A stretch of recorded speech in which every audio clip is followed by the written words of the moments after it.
Hi everybody, I'm Skip Elsheimer. Welcome to the AV Geeks Lunchtime streaming show where I wish I had a nurse's hat that was as awesome as that nurse's hat was. um, I got this because I did a show, um, AV Geeks Get Their Period, and everybody that participated or helped me present, we all were wearing nurse's hats. So So this one is not nearly as good. Yeah, it doesn't stay on. I guess I would need bobby pins. Anyways, we watch old 16mm films. It's not all about nurses' hats here at AV Geeks. And that was a film that we scanned from the Oregon archive, and it was raw footage that the soundtrack was recorded separately on tape, and then there would be a sync at some point. So I have no idea what that was for. It just said birth control center on it. That's all it was written on there. So, yeah. It is Black History Month, and I feel bad that I haven't been showing as much stuff as I had. Trying to reach down and find stuff that you probably won't have seen anywhere else. And this is, and so maybe I'll do that for the next couple of days. I'll pull some interesting films that, that you would really not see anywhere else. So this one is also from Oregon Archive in Pittsburgh, and this looks like this was a attempt, amateur film that was documenting the Black Eagle Squadron, which I believe was some of the Tuskegee airmen. Let's watch and enjoy.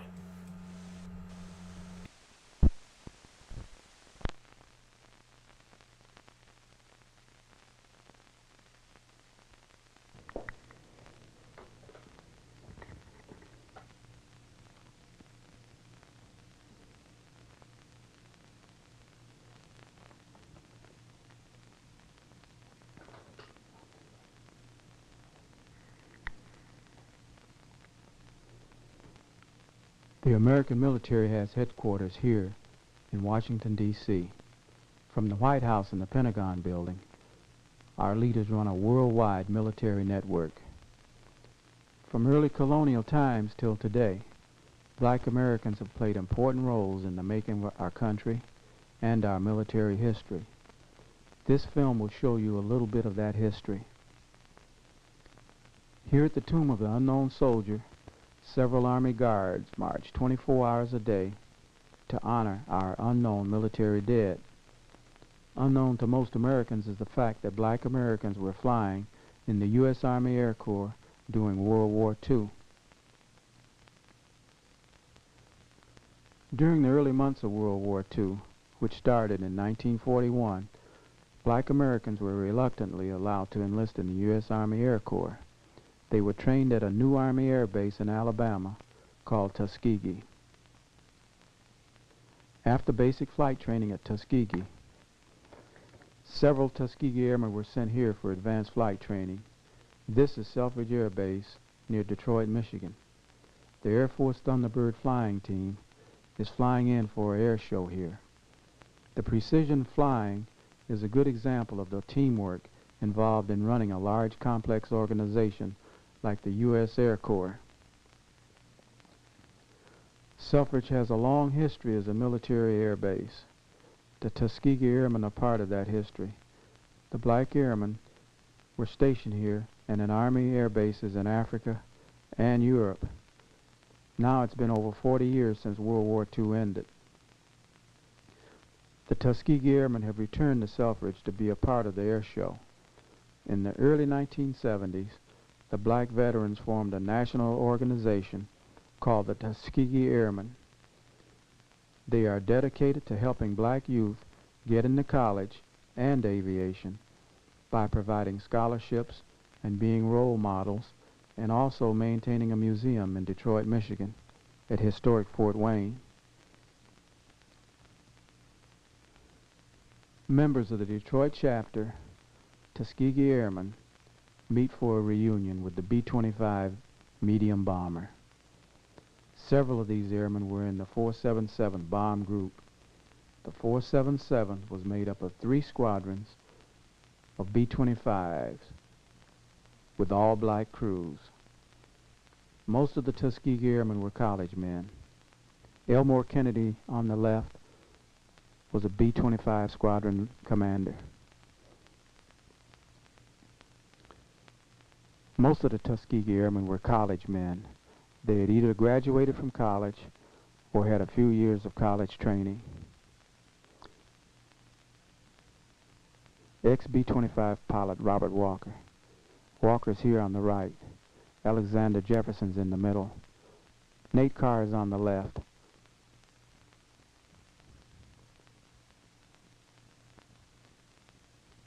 After the 477 bomb group was activated, they were stationed at Godman Field in Kentucky. Later they moved to Freeman Field in Indiana. The P-51 Mustang was used by the Tuskegee Airmen as their mainline aircraft in Italy. It's a fighter aircraft.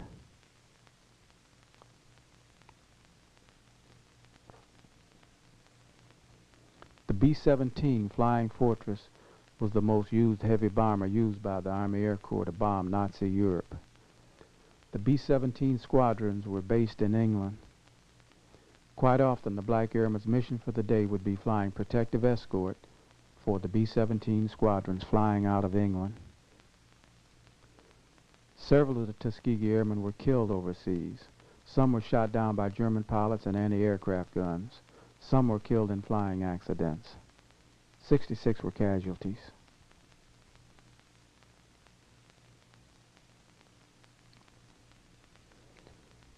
For the young airmen, Africa and Italy was their first time out of the United States. That and flying for the Army made it the adventure of a lifetime. Friendships were made that would endure for the rest of their lives. Italy is a country with a long recorded history, a showcase for history. The airman's life over there meant months of living in crowded tents and sleeping on folding cots. The food was the same canned food that the rest of the regular Army units received. The air bases were temporary installations set up for a few months' use.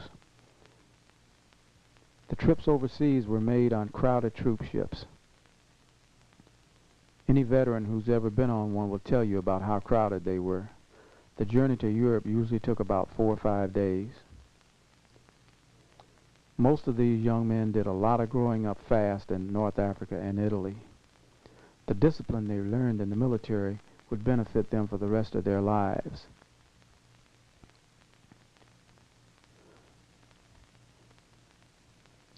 One of those airmen on the left, Charlie Hill, returned to Detroit, Michigan to become a school teacher.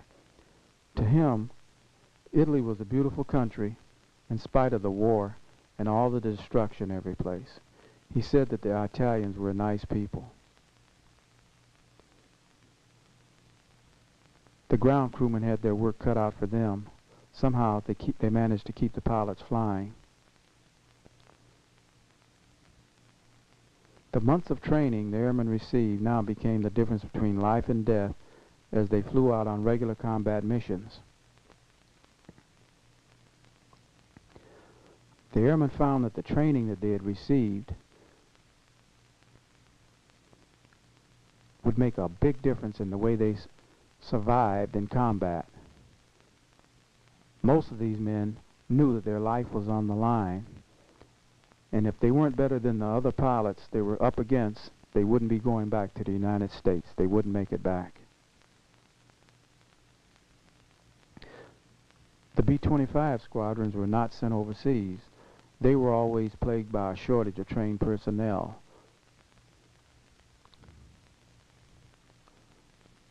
Elmore Kennedy and Robert Walker. These are the men who flew the B-25s and maintained the B-25s. It's a very proud part of our aviation history to have had these medium bomber squadrons out there flying under combat conditions during wartime, wanting to go overseas, but they never did get sent overseas. They were never cut orders to go overseas. These are our B-25 pilots and crewmen. The B-25 pilots say that the B-25 was a smooth-flying, well-engineered aircraft.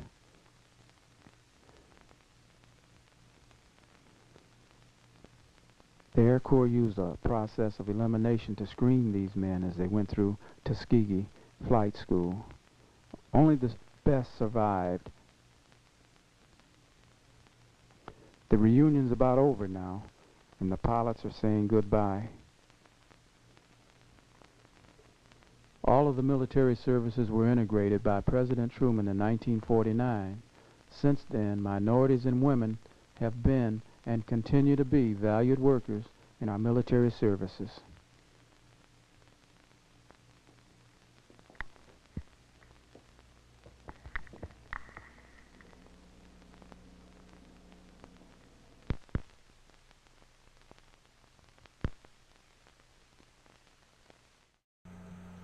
Pretty great. 1983, amateur made, obviously, but still has some great footage. I guess they were at the reunion, and then intercut with some photos. Yeah, I should have. Yeah, so for the next week, I'll be finding some more things that you probably haven't seen, Black History related. And I'll try to keep away from the common stuff that you know. I mean, Tuskegee Airmen is, you know, for some people, they know about it. There was a feature film made about it, at least one. But yeah, I'll try to dig down a little bit, because I have some great stuff. This next film is about Tippy the town dog, and I don't think it's real. I don't think there was a Tippy. This is all made up, but kids don't care.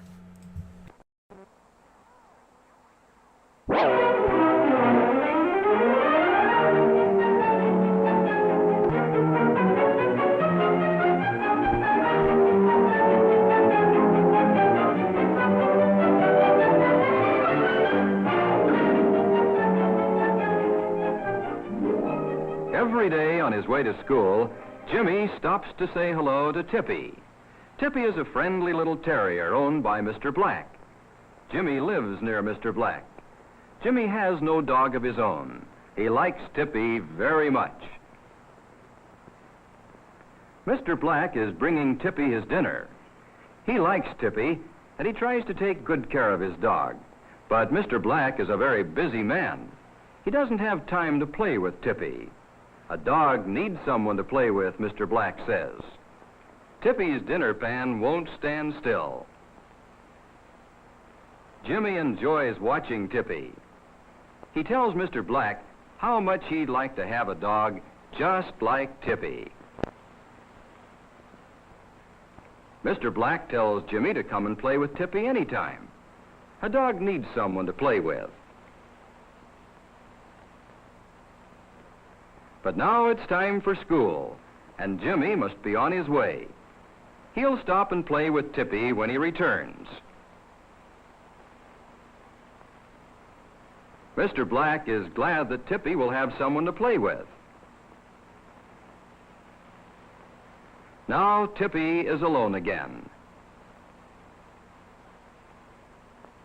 But say, there's someone to play with. A rabbit has wandered into Tippy's yard. He goes right out again, though. Maybe Tippy can catch him. Tippy wants to play with the rabbit. He thinks the rabbit would make a good playmate.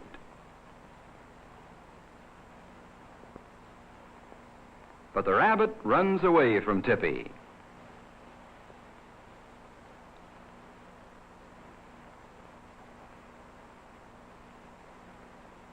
He finds a good place to hide where Tippy can't see him. Tippy goes down the street to look for someone who will play with him. He's free to go any place he wants. What will he do now? Here's a dog to play with. Or is he too big for Tippy? Tippy is glad to see the big dog. He thinks he's found someone who'll play with him. Tippy is a friendly dog. But the big dog growls at Tippy. Is Tippy in danger? Can he run faster than the big dog? Yes, Tippy is safe, at least for now. But what's this? Maybe Tippy can find someone here to play with. It's an organ grinder and his monkey.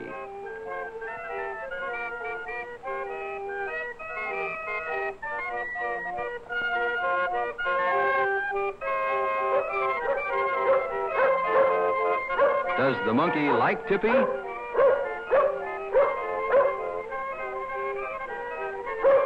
Tippy would like to be friends, but the monkey gets angry, and he chases Tippy away. Poor Tippy, no one for him to play with. It sounds as though there are many dogs nearby. Maybe Tippy can find a friend in here.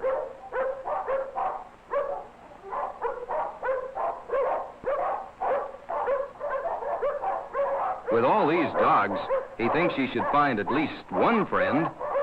But Tippy wonders why the dogs are in cages. It's the dog pound, where the dog catcher keeps lost dogs until their owners come. There's the dog catcher now. If he can catch Tippy, he'll call Mr. Black.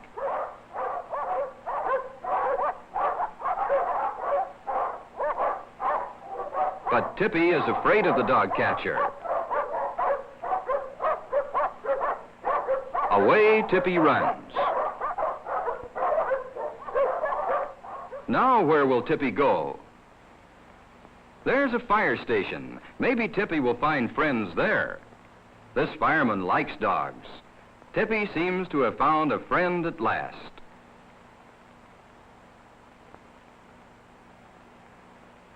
The other firemen like dogs too. Maybe the firemen will make Tippy their mascot. But what's that? It's the fire bell. The fireman will have to go to the fire. Tippy's new friends are leaving him.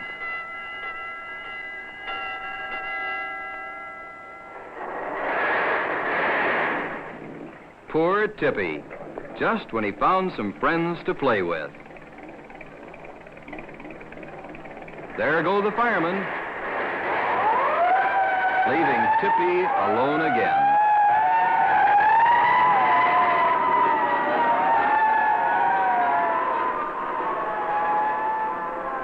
There's no use staying here any longer. Tippy might as well go somewhere else.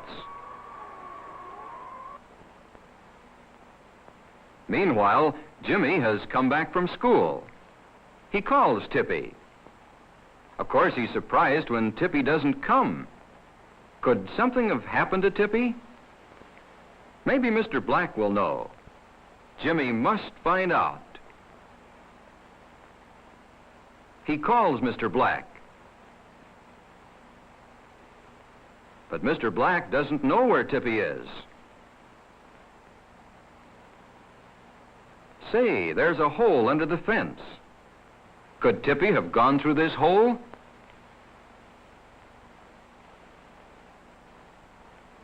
Jimmy and Mr. Black agree that Tippy must have gone out through the hole. Mr. Black has something to tell Jimmy. You know, Jimmy, he says, I don't think Tippy has been happy here. A dog needs someone to play with, and I don't have time to play with him. You'd give him the company he should have. Jimmy says, I'd like to have him, Mr. Black. I take care of him and play with him all the time.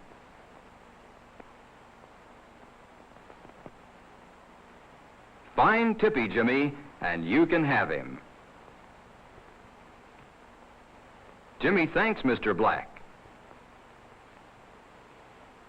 and runs off to find Tippy.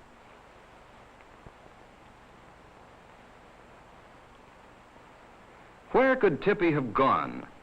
Almost anything can happen to a dog running loose in a city. Has Tippy had an accident?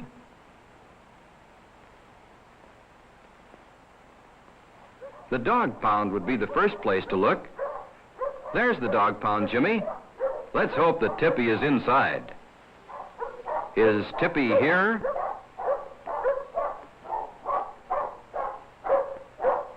No, no Tippy. Jimmy is sorry. He knows Tippy would be safe in the dog pound. And where could Tippy have gone?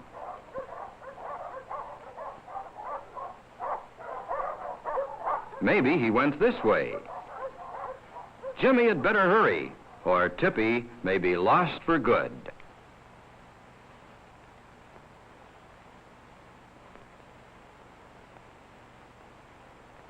There's the fire station. Maybe Tippy's there. Now Jimmy asks the fireman. The fireman has seen Tippy. He went that way, he tells Jimmy. Jimmy runs to find Tippy. At this very moment, Tippy is just a little way from the fire station. Will Jimmy and Tippy meet? Will Jimmy ever find Tippy?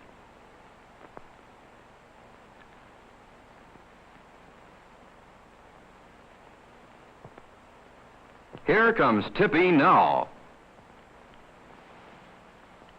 But no, he's turned around. Poor Jimmy and poor Tippy. They may never find each other now. It's no use, Jimmy. It looks like Tippy's gone for good.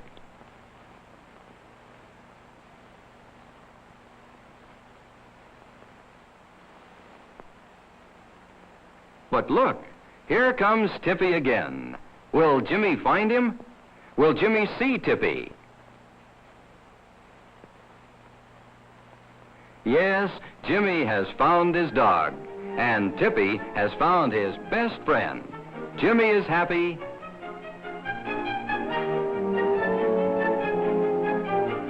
And Tippy is happy. Jimmy will have a dog for his very own. Tippy will always have someone to play with. They'll be friends from now on.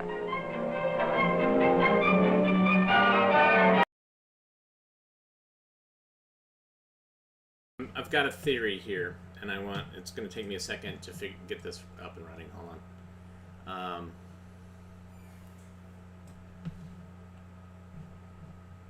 I guess I could do this. Hold on.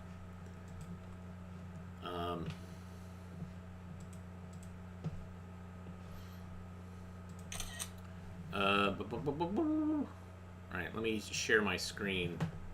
Oh boy, causing all sorts of problems here. So, Tippy looks really familiar, and I was like, why does he look so familiar? So, let me see if I can do this.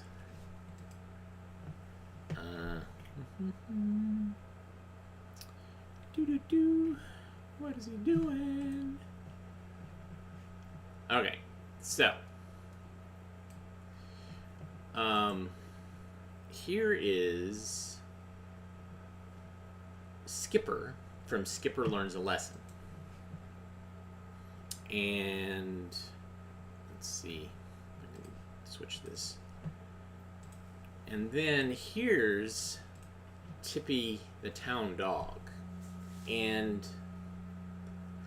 I think they're a similar breed. I don't think they're the same dog, but they're so similar. I feel like the coloring is just a little bit different. But the thing is, the guy who helped make this film, Paul Brunfold. Wait, what's his name? Hold on. His name is Paul Burnford. He made both films. And I'm just wondering if this is, when I saw Tippy, I was like, God, that looks a lot like Skipper from Skipper Learns a Lesson. So I don't think they're not the same dog, but they're similar breeds, I think. So there we go. Doing a deep dive here. Here at AV Geeks. Plus Skipper, Tippy, both have double P's. I don't know. What am I trying to say? Anyways, Yeah, I'd love for them to be the same dog. I'd be like, there's just one dog. It's Tippy, Skipper, depends on the film. And I've shown Skipper learns a lesson in the past. It's about a racist dog. All right, let's see. I got on behind me the telecine. I have a film set up.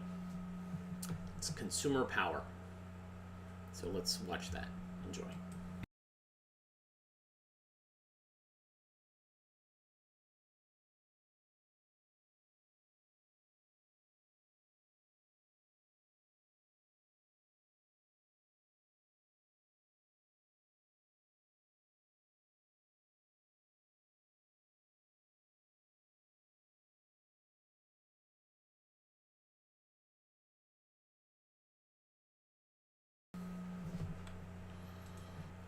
Technical problem.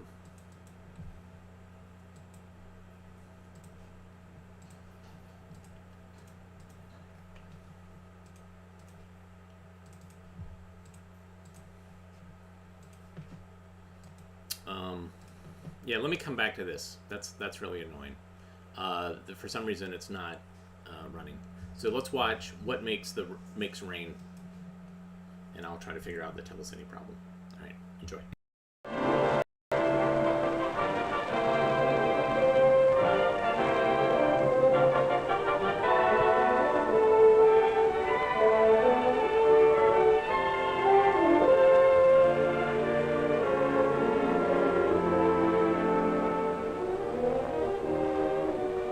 Now for my mail. What's this?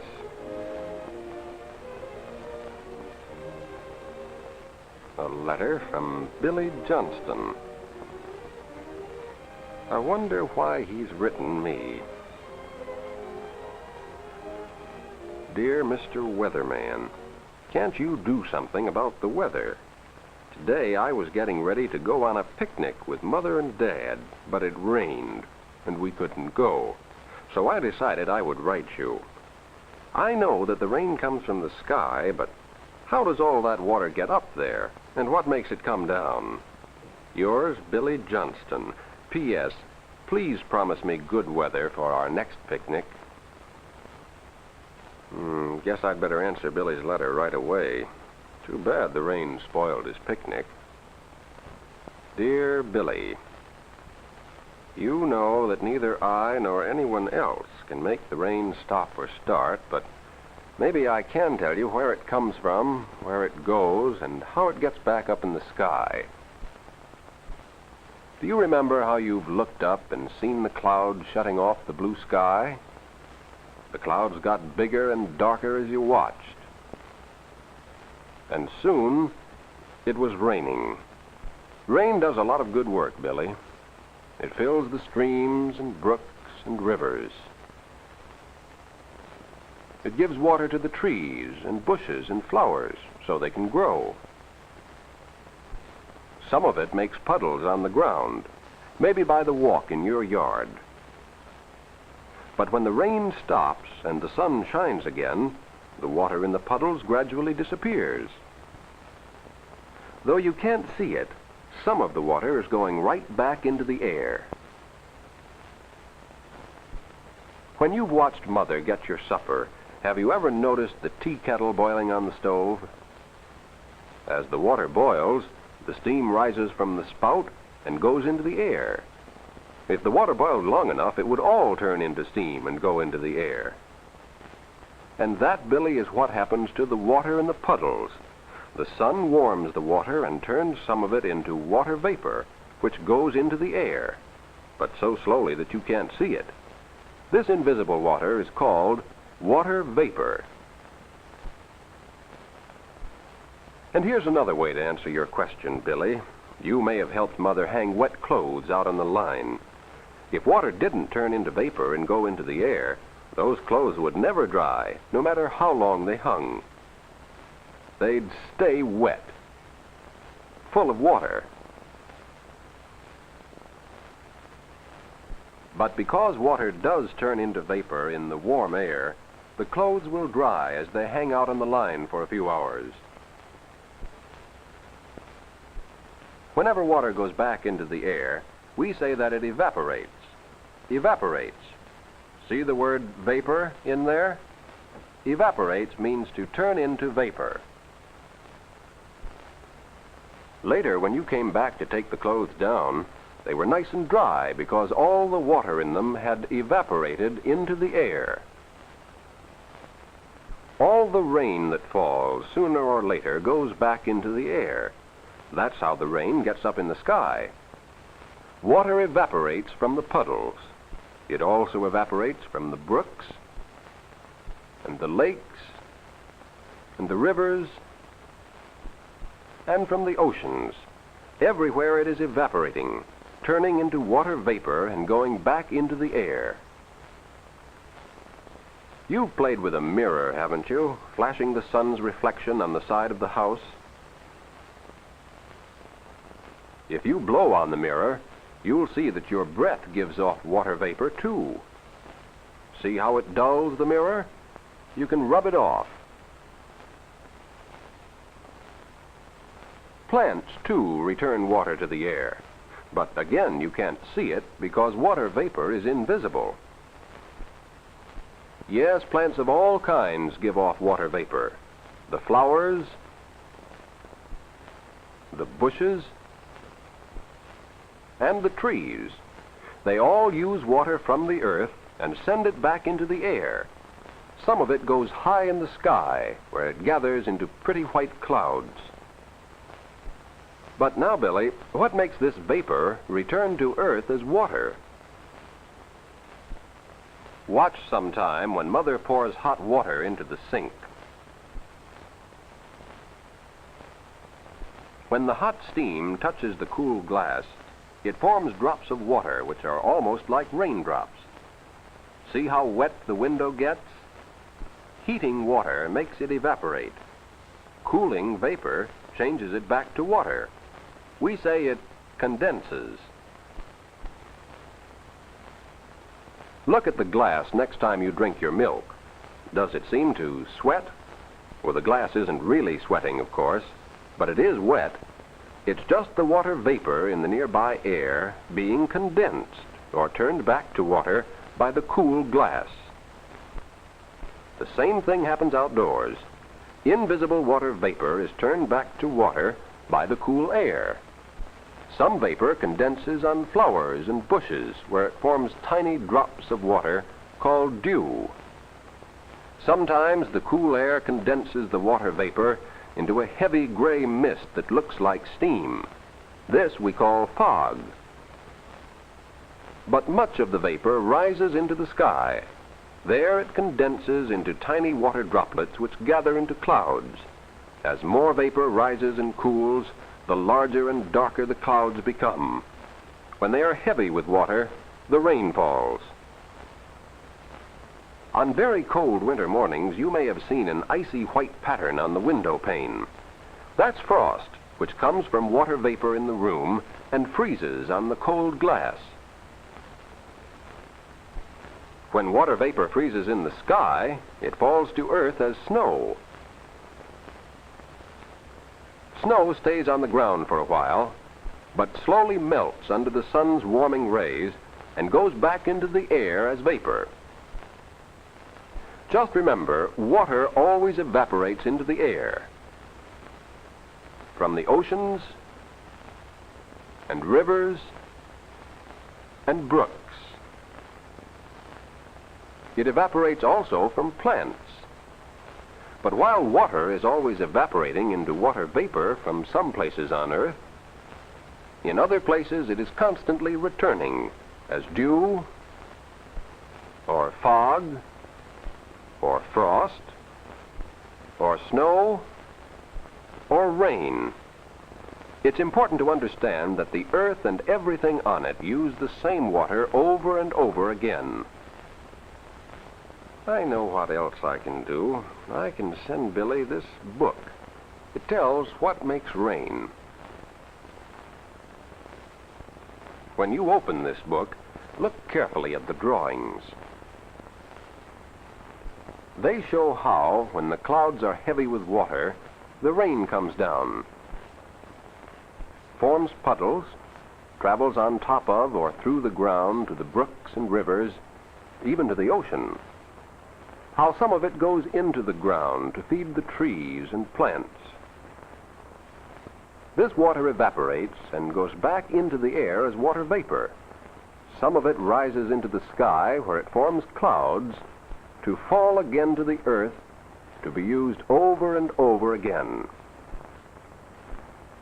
You see, Billy, water is never lost. It condenses and evaporates into water vapor to condense again. That's the story of rain, where it comes from, where it goes, and how the earth has been using the same water over and over again ever since the world began. P.S. Now you know, too, why I can't promise you good weather for your next picnic.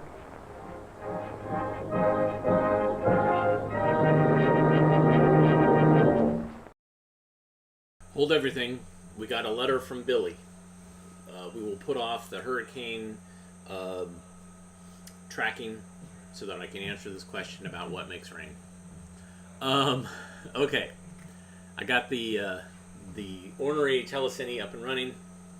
And we will try this again. This is Consumer Power Credit. Enjoy.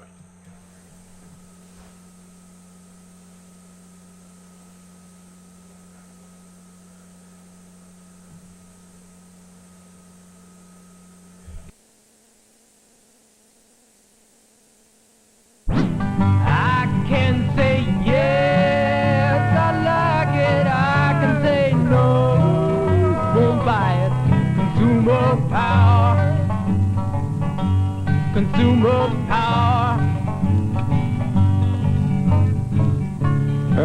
We psychoanalysts believe that one of the most primitive and one of the earliest needs of the infant is what we call the oral need, the need to put things into his mouth.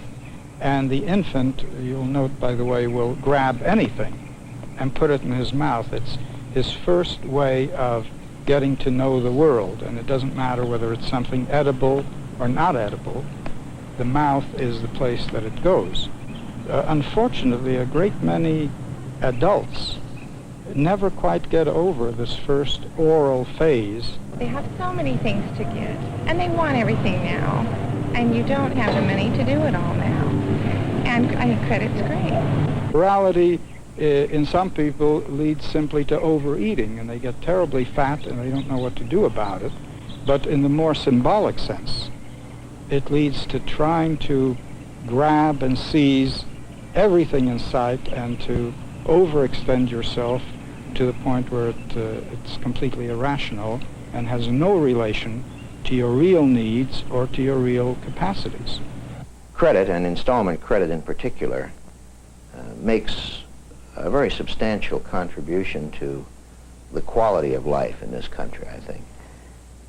In the main, this contribution is made because, or through, the ability of credit to permit the consumer to have the use of a product or a service earlier than he would be able to if he had to save the money until he had sufficient funds to pay for that product. It sounds good, but then there's a big red bait there. There's a hook in it, you know. What is the hook?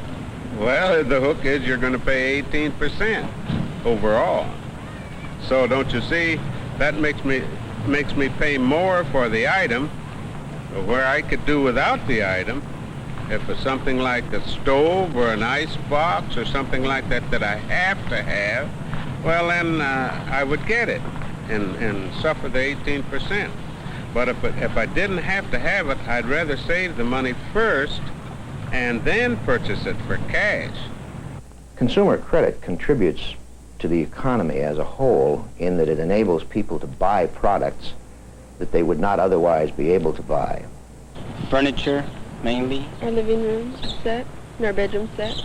Clothes, appliances, house, car. So we always buy our cars on credit. Refrigerators, major appliances. Property. And furniture. Well, my bedroom suit. Just everything that I've ever had, I bought it on time. Well, certainly the extension of credit is the main pillar of our economy in terms of accelerating consumer purchases. And I think there's no question that without the extension of credit, our economic growth and our economic situation would be severely jolted, as well as our banks and finance companies, insurance companies, and other institutions that rely on the growth of an economy with all it produces by way of taxes and goods and services that's based on the extension of consumer credit. It's obvious that many segments of the society benefit from the use of credit. Obviously, the lender benefits. The lender makes a profit, but also he creates jobs in that there are many positions that have to be filled in the financial industry because of the demand for credit and the creation of jobs through that source. What would your life be like without credit if you couldn't buy things on time? We would probably have 2 pieces of furniture in the house. I don't know. It just makes a whole bunch of money for people. I don't think about it. It's just a convenience for me, that's all. I buy mine on time. Why do you do that? Because I can't afford to pay cash for it because I don't have any money.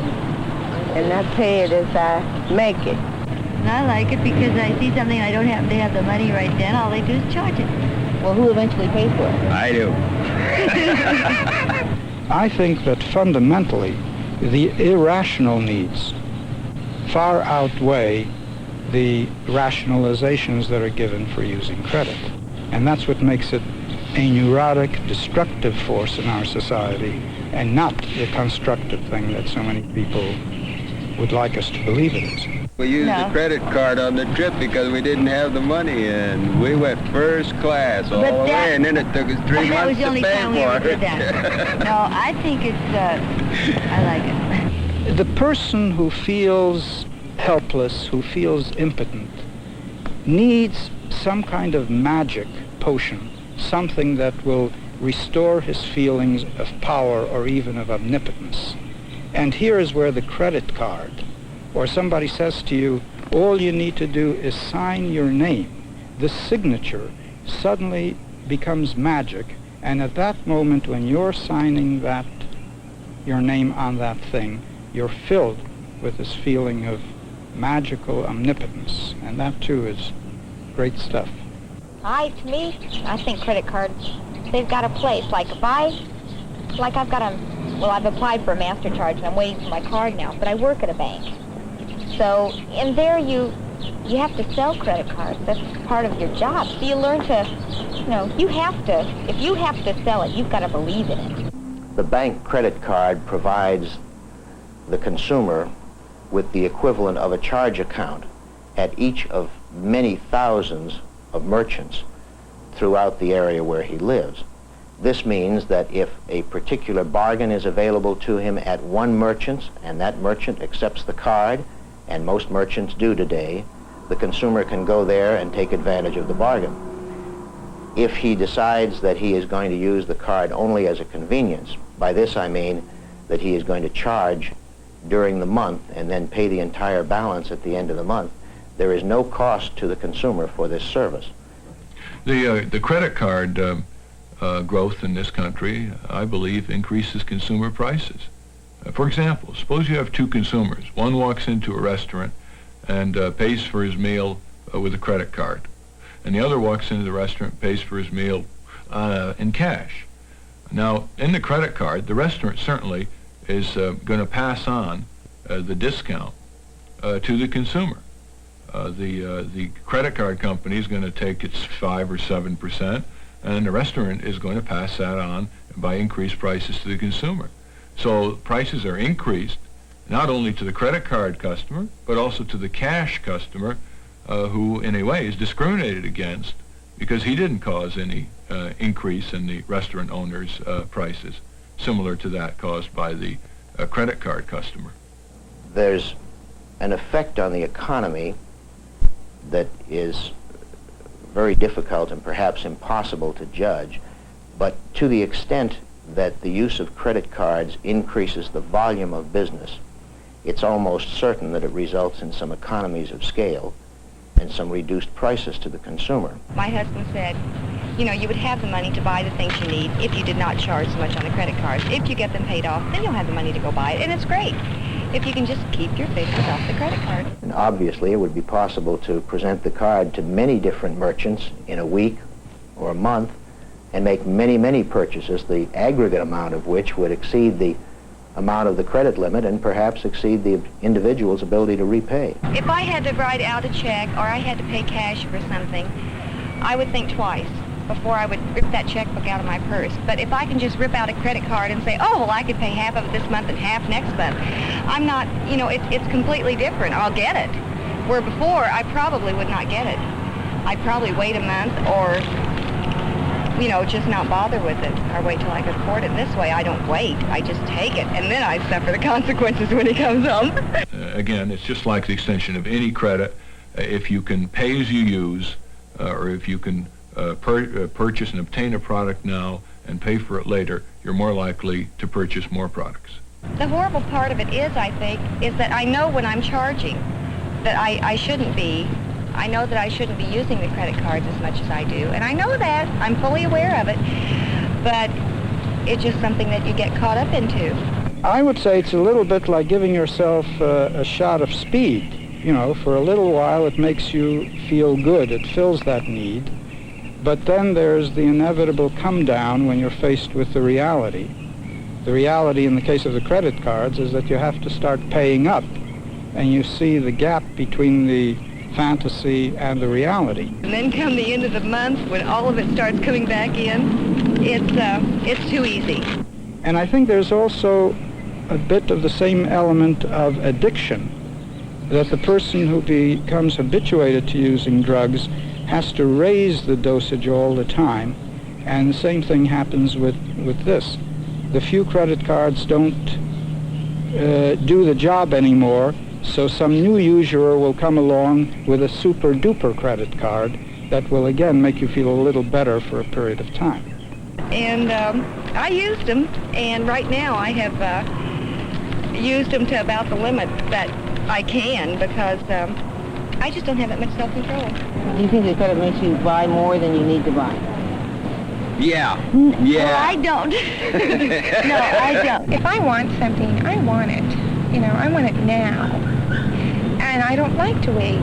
The people don't know how to use credit. They're not educated. They're not mature. They're not mature enough. You know, I would rather get it now, do what I want to do with it, and then pay for it at my leisure when I can. They're like children. And you see, they have access to do something, so they do it here, and they do it there, and they do it here, and do it there, and pretty soon they've got $75 coming in and $100 going out, and somebody has to wait. You know, sometimes you'll want something, and you can't always have it right then. And to me, I have used credit so much that I think it would be like slapping my hands or something. Finally, then they pay him, and then they pay him. They don't pay him, and then next month they pay him, and they don't pay him. And finally, you're 2 months behind here, 1 month behind here, 1 month behind here, and everybody's going, You didn't have it, and they said, okay, you know, let's go to the collection agency, let's go to court. Well, what's the court going to do to you?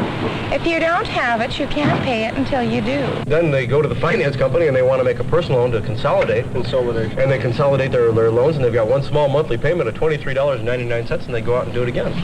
And they've still got that $23.99 payment, but they've got 35 here and 20 here and 47 here and all that, and they've got no money coming in, so finally they go bankrupt. Or they get sued, and then they get their wages attached and that kind of stuff, and they get everything repossessed. Then they wind up going bankrupt, and then they're dead. They don't think. I prefer to say it more as a psychoanalyst, that he develops certain unconscious patterns of behavior which limit his ability to think clearly for himself and to feel like a free, independent human being. I've known people that have had 2-year contracts that have run 17 years, and they're still trying to drive the same car. You know, it's the truth. And then when they do go to sell it or trade it in, they've got a $1,900 balance on a 47-year-old car or something, because they've converted it from a conditional sales contract into a loan. Then they've refinanced the loan. And then they may buy something, the loan. Right, and they sell them something else. And add it on, and they still, all the time, whenever they add something on, if you buy a couch and you keep adding things to your bill, that couch is never paid for till you've got a zero balance. Never. Even though the couch costs $300 and you've paid $1,200, while you keep adding things to that contract, you've never paid for that couch. And they can always repossess it. They can get everything until you've got a zero balance. Everything until you get a zero balance. So if you can get a car, a living room, television, bedroom, icebox, stove, everything. And if you don't pay for, you can have paid for these things and still owe on the color television. They can come in and get everything. The whole house is empty. We've done that on claim and deliveries on what they call a C&D before it was illegal. We used to go in and for repossessing something and repossess a house full of furniture, take pots and pans and everything else just to be spiteful. Just to put in the little digs. We got you, you didn't get us. Do you like people, you guys? Yeah, love people. Yeah, we love people. We love people. We're happy, always have a good time, love, have a good time, like people. But we don't like skips. Well, typically a consumer gets overextended for two reasons. One, indiscretion on the part of the consumer, wanting to purchase so many goods and services beyond his or her means. And second, not knowing really how to resist a fast sell. There are many finance companies in this country and other extenders of credit that basically exploit the weakness or the indiscretion of consumers and pull them deeper and deeper into debt. First by advertising come-ons, but second by not really disclosing the full price that the consumer has to pay. You've got the idea that it's this particular item is only going to cost you $8.16 per week or per month. What is $8.16 per week? For 149 weeks. You know. Is there a particular... And don't miss a week, because it's gone. Don't miss a day. Well, there are just many illegal or fraudulent practices that have flourished as a result of the credit economy. The huge growth of door-to-door selling, for instance, is heavily dependent on taking advantage of the credit economy. And I think there have just been inordinate types of frauds in such activities as aluminum siding sales, referral schemes, pyramiding schemes, magazine subscriptions, encyclopedia sales, the food freezer sales where the consumer has to pay for a freezer plus so much meat over a given period of time. These are enormously fraudulent, what might be called hardcore types of fraudulent experiences that have been documented across the country by the Federal Trade Commission, by other government agencies. Watch out for the place that says, we carry our own contracts. You know, they're the places that do it to you because they're the ones that put on their own interest, and their own finance charges, their own late charges. The reputable store, you buy something, you have to finance it, they put it through the bank. That's the reputable store. The store that says, the place that advertises, we carry our own contracts, no credit needed, they're the ones to watch out for, because they're the ones that will put the screws to you if they can. They really will. Don't you agree with me? Yeah. We carry our own contracts. Boy, they'll do it to you every time. If you've been bankrupt, if you're new in town, yeah, that type of thing. They're the ones that sell money. With the flashing lights. Yeah. Beep, beep, beep, yeah. beep. Buy here. They sell money. They sell credit. They're the ones. Well, the first rule of thumb is just to focus common sense on what the consumer is getting in return for what he's paying. And that means you've got to look at the product, the quality of the product, the interest payments, how many months or weeks the payments are spread over, and the kind of store or the kind of creditor that you're doing business with. You can determine whether it's a fly-by-night, whether it's an established operation, or if it is an established operation, whether they're playing it straight and they're disclosing facts and they're willing to answer your questions without getting irritated or without trying to treat you like a child. If a person would take time to sit down and add up the finance charges on a contract, on one contract, the monthly bill, say in a revolving charge account, they'd be astounded. They wouldn't believe it. They wouldn't believe the amount. On a, you can owe $600 and pay $200 in finance charges. But people are scared. I think that they don't want to do that because then they'll think that they've been taken. So they just kid themselves and they don't care. They don't want to know the truth. You know, they don't want to know what's really happening. They bury their heads. They do. Well, credit can give you more freedom, for example, in the sense that a struggling young couple who need some money now to provide certain things for their young children, if they can get what they need when they need it without usurious rates, I think it can help them really live better here and now and can give them more freedom of movement. But the way it is practiced in the large majority of cases, I think it enslaves you. It makes you like the peon in Mexico or the sharecropper in the South or the miner in a company-owned town who runs up enormous debts so that he's never free to leave the land or to leave his job. He's in effect a serf. Now, clearly, there are great benefits to the credit economy, but when an individual or a family is locked in for 2-3 years, there's a certain kind of economic dependency on the creditors that flows over into broader restraints that impinge on people's ability to do what they want. It makes it even more dangerous, let us say, to be a dissident. It makes it more dangerous to be critical of the institutions of our society because you have so much to lose. And in this way, I think it really cuts down not only on your freedom of movement, but even on your freedom to think clearly and independently, which is a very essential requirement for a citizen in a democratic society.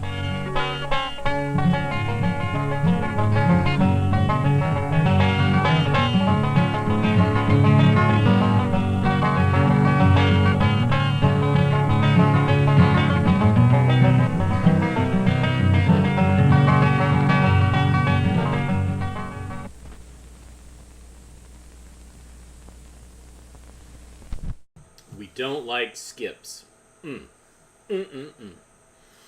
Yeah, those guys were jerks. I mean, even though they were relaying information about their trade, it was still pretty obvious. Yeah, we'll even take the pots and pans just to spite them. I mean, that's theft. That's really horrible. So my question is, does media like this still exist? Is there anything out there to inform young people and older people about these risks, about the risks of credit? Are people being taught this information? Because, they talked about the evil lenders, but there's a lot, even the legitimate lenders are now becoming very predatory in how they're divvying out credit, how they're telling people about credit, and not about the negative aspects of it. The big flashing lights, as those two guys talked about. There's lots of big flashing lights, and there's not so much a kind of counterpoint to say, like, okay, so if you get this on credit, this is what's going to happen. And I think the housing crisis, financial crisis, was related to that there was a lot of cheap mortgage money, and a lot of lenders went out door to door, literally, and convinced people who did not need a second mortgage to get a second mortgage, and then those people lost their homes. Pretty bad situation that, we all suffered from that in some ways. So, anyways, off my soapbox. It is that time of year where I get to get black jelly beans. Helen is a little black. Big fan of black jelly beans. But if you like what you saw, you can give us some coffee at ko-fi.com/avgeeks. You can also go to avgeeks.com and buy DVDs there. And maybe we'll go half and half with the coffee and half with black jelly beans. I don't know if my assistants really like black jelly beans. I should ask them, because I am very much a fan. But everybody have a great rest of your Wednesday, and we'll be back again tomorrow to show you some more films and learn some stuff, laugh about stuff, etc. Everybody have a great rest of your day. Talk to you soon. Take care.